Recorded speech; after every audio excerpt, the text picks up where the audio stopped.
आज दक्षिण विधानसभा मतदारसंघातील महायुतीचे भाजपचे उमेदवार अमल माडिक यांच्या प्रचारार्थ फुलेवाडी या ठिकाणी जाहीर सभा आयोजित केलेली होती। आपण पाहिला असेल आज हजारोंच्या संख्येने महिलांची संख्या इथं सभेला मोठ्या प्रमाणात होती। याचाच अर्थ असा आहे की या दक्षिण विधानसभा मतदारसंघामध्ये परिवर्तन अटल आहे। कारण 2014 ते 19 अमल माडिकांनी या मतदारसंघामध्ये प्रचंड मोठी विकासाची कामं केली, लोकांचा संपर्क ठेवला, लोकांचे प्रश्न सोडवण्याचा प्रयत्न केला। परंतु गेल्या 2019 ते 2024 या कालावधीमध्ये इथले असणारे विद्यमान काँग्रेसचे आमदार ऋतुराज पाटील जे चॉकलेट बॉय म्हणून प्रसिद्ध आहेत, ते गेल्या 5 वर्षांमध्ये इथले लोक सांगत होते की 5 वेळासुद्धा फुलेवाडीला आलेले नाहीत। लोकांच्या सुखदुःखामध्ये ते सहभागी नाहीत। लोकांचे प्रश्न सोडवण्यासाठी त्यांना भेटायचं म्हणजे एक फार मोठी मुश्किल आहे। इथल्या लोकांना ऋतुराज पाटलांचं ऑफिस कुठं आहे हे सुद्धा माहिती नाही। तर अशा परिस्थितीमध्ये या भागातल्या जनतेने निर्धार केलेला आहे की यावेळी अमल माडिक ज्यांचं चिन्ह कमळ आहे त्याच्या पाठीशी उभं राहायचं।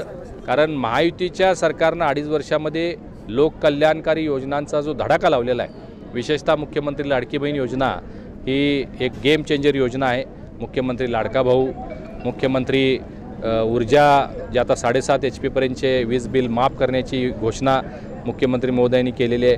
त्याचबरोबर मुलींना मोफत शिक्षण देण्याची योजना घोषित केलेली आहे। या सगळ्या योजना इतक्या लोकप्रिय झालेल्या आहेत की लोकांकडून प्रचंड उत्स्फूर्त प्रतिसाद मिळत आहे आणि या निवडणुकीमध्ये दक्षिण मतदारसंघामध्ये परिवर्तन झालेलं दिसेल।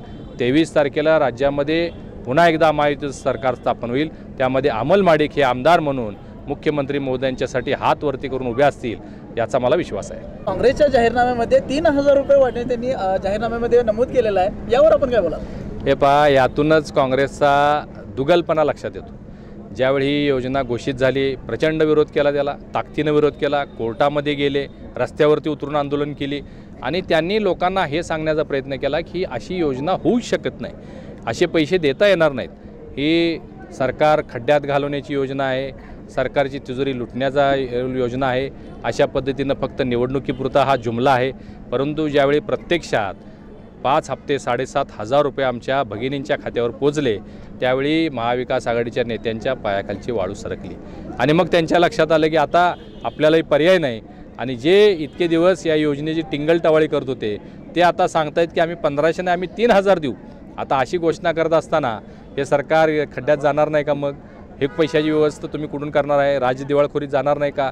म्हणजे द्यायचंच नाही आहे, द्यायचं नसल्यामुळं अशा पद्धतीनं त्यांनी घुमजाव केलेला आहे असं म्हणावं लागेल। यावेळी प्रशासनानं रॅली काढलेली आहे, प्रशासकीय पदवी काम चालू आहे, आपलंही बूथ लेवलवर सगळं काम चालू आहे, तर ती कसं आहे? आणि तुम्ही सर्व प्रशासन आपल्या पातळीवर प्रयत्न करत आहे। आमचा पक्ष भारतीय जनता पार्टी, शिवसेना आणि राष्ट्रवादी हेही मोठ्या पद्धतीनं प्रयत्न करत आहेत मतदान वाढवण्यासाठी। परंतु या सगळ्याच्या उपर मतदारांनीच ठरवलेलं आहे की यामध्ये पुन्हा एकदा महायुतीचं सरकार आणण्यासाठी मोठ्या संख्येनं मतदान करायचं आणि ते येणाऱ्या 20 तारखेला आपल्याला पाहायला मिळेल।